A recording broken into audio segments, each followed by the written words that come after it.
Follow along, Catholic Pilgrims, as we follow French doctor of the Church, St. Francis de Sales, through his book, Introduction to the Devout Life.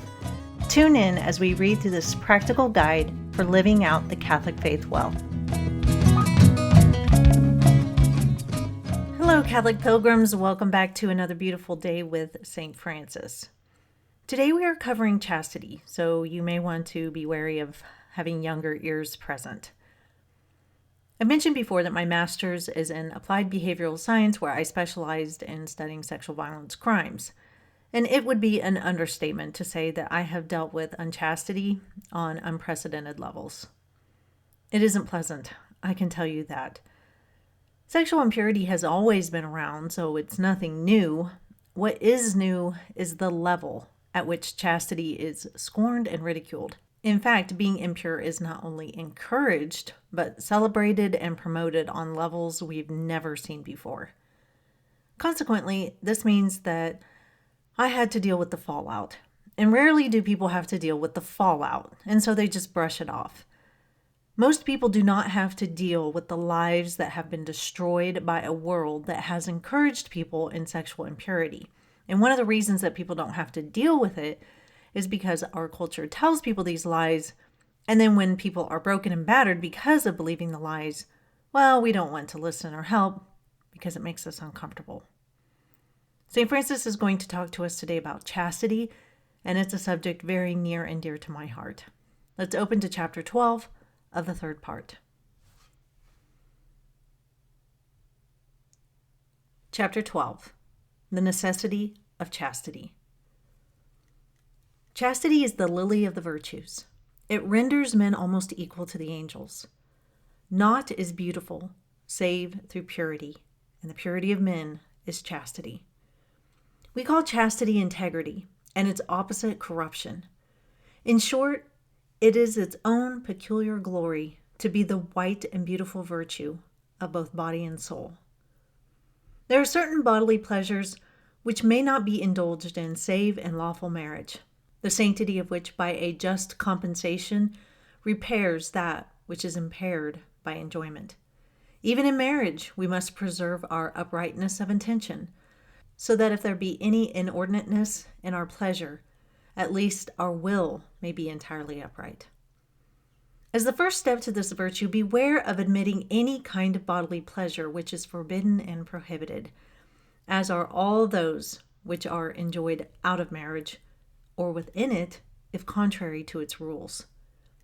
As the second step, retrench as far as possible all useless and superfluous delights, even though they be lawful and permitted.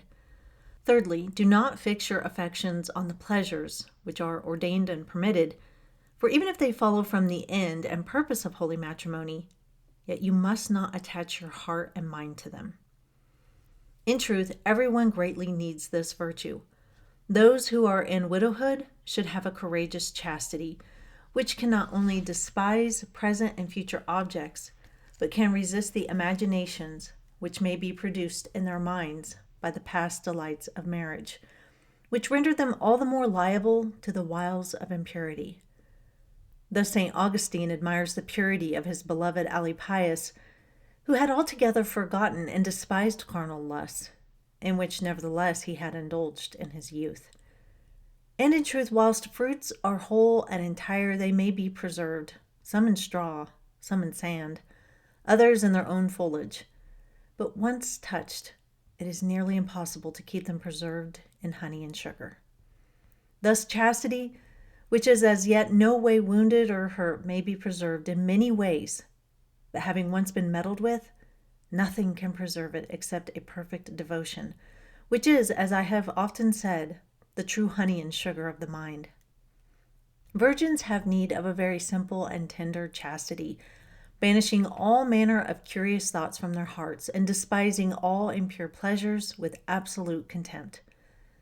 Therefore, pure souls should beware of ever doubting that chastity is incomparably better than all which is incompatible with it. For, as St. Jerome says, Satan violently urges virgin souls to long for carnal pleasures, representing them as infinitely more agreeable and delicious than they are. This temptation, says this Holy Father, disturbs them greatly, while they count that as very sweet of which they are ignorant. For as the moth, beholding the flame, hovers curiously around it to discover whether it is as pleasant as it is beautiful, and urged by its desire, ceases not until it loses itself in its first attempt.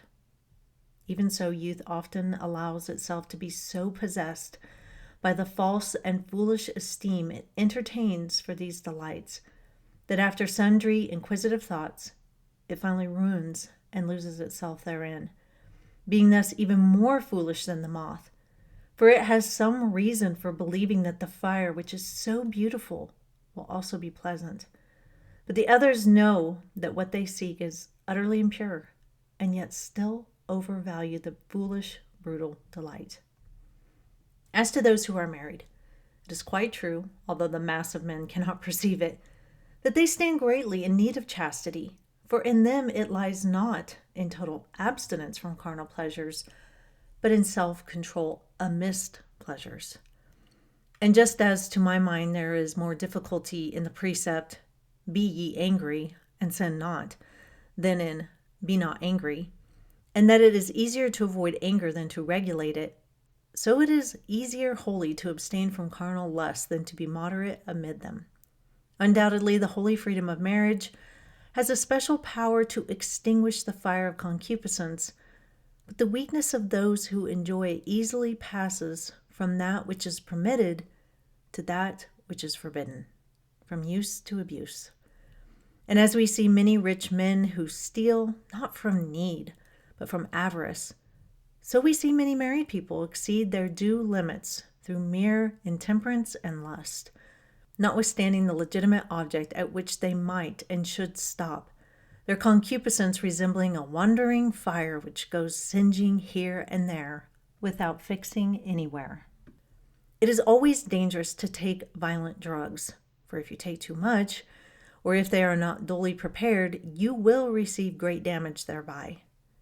Marriage has been blessed and instituted in part as a remedy against concupiscence, and it is doubtless an excellent remedy, but it is also a very violent and consequently a dangerous remedy unless used with discretion. Further, the various casualties of human life, besides long illnesses, often separate husbands and wives. Therefore, they need two kinds of chastity, one for absolute abstinence when thus separated, the other for moderation when they are together as usual. St. Catherine of Siena beheld amongst the damned several souls grievously tormented for having violated the sanctity of marriage, which befell them, she said, not through the magnitude of their sin, for murderers and blasphemers are greater sinners, but because their conscience gave no heed to the sin, and consequently continued long in it. Thus you see that all manner of persons stand in need of chastity.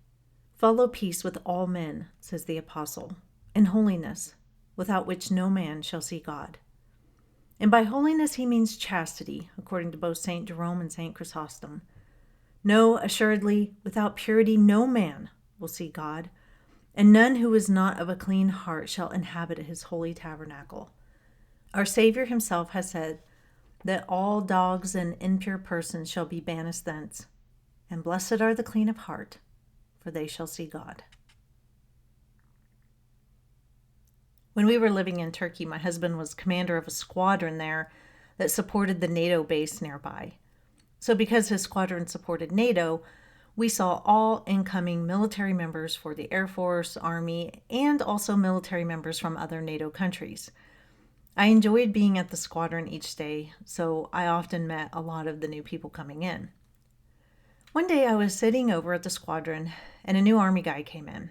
The Turkish civilians that worked for my husband's squadron would always serve us tea, and so I was having tea when this guy came in, and he was quickly offered tea as well. And we sat and chatted. I found out that he was married and had 3 kids, and he was going to be away from his wife and kids for a whole year. I saw that he was wearing a Catholic medal around his neck, and I asked him about being Catholic, and he shared that he was and that he would like to go to church. And so I told him about where Mass was said in town, and he seemed sincere in his desire to go. As the weeks went by, I never saw him at Mass. And when I did see him at the squadron, he was often eating in the company of 2 Turkish women that worked for NATO. I thought to myself. Then one Saturday, my family was out shopping at the market, and as we were walking down the street back to our apartment, we ran into this guy. He was seated on a bench with his arms wrapped around the 2 Turkish women. We stopped to talk, and it was all very awkward because both parties, my husband and I, and the 3 of them, knew what was going on. Married men who are doing right by their wives do not spend Saturday afternoons with other women and drape their arms around them, or at least they shouldn't. Even if their relationship was completely platonic, it was wildly inappropriate, and I doubt his wife would have approved. But a look passed between me and the guy, and the look I gave him said, I know what is going on here. And from him, I saw no shame. I walked away feeling very sorry for his wife and kids. The Catholic Church takes a lot of heat for promoting the virtue of chastity, and people often see it as a no to everything, and they also see it as being prudish and hating on sex, which is just so far from the truth. And it's also seen as something that is only promoted to those in the LGBT crowd.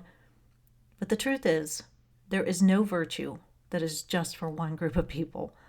All people are to practice chastity, even married people.